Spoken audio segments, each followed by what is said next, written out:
At number 7, the car made famous by 007, the Aston Martin DB5. Aston Martin DB5 will be forever associated, of course, with James Bond. I mean, it always will be, the Goldfinger film. Everyone's imagination, every kid's imagination. The real car, of course, doesn't have an ejector seat, but it's for the guy that thinks themselves probably to be a fighter pilot or an airline pilot or a great international spy or a playboy. I mean, it is the Playboy's Express. It is heart-stoppingly gorgeous. It is pretty enough to stop a speeding train. It has a fantastic six-cylinder twin overhead cam engine. It would, in 1961, 62, do 150 miles an hour, which made it great. But much more than that, it had this wonderful, tweedy, British elegance. Aston Martin was one of a number of small, proud English companies known for hand-built craftsmanship. James Bond made Aston Martin glamorous. Of course, Bond was too busy, so instead, we asked Britain's favourite aristocrat to put the car through its paces. He's better known for his Ferrari collection, but Lord Charlie Brocket has never been one to shy away from the camera. We did get a reputation for making cars that were wacky, different, but well built, and it's huge attention to detail. That's what people liked. Yes, they were hand-built and very elegant, but you couldn't always count on them to actually work. This is what happens in electric windows in old cars. Well, it's going up eventually.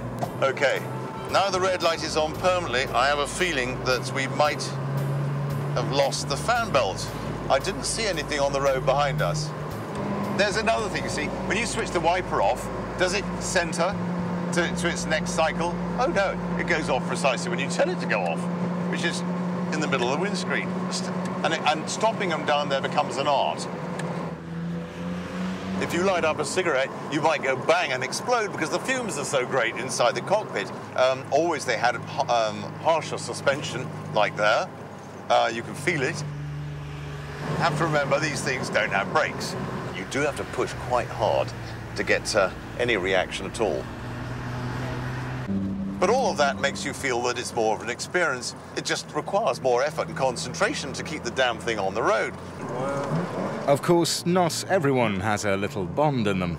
But it is the epitome of the grand touring car. It is absolutely, radically not a sports car. A sports car has a singleness of purpose. It is meant to drive. I mean, it should be ultimate driving enjoyment with no compromise. You don't need to bring along your golf clubs or your family. A GT car, a Gran Turismo car, absolutely gives a nod to those creature comforts on the road. It is definitely right up there in the top 10 coolest cars of all time just because of James Bond. But doesn't make it a sports car in my book. The DB5 is on our list because it represents the old spirit of craftsmanship that made English sports cars adored worldwide. It's stuck at number 7 because some argue it's more a coupe than a sports car, and for that other reason, Britain's cars are famous. They break down.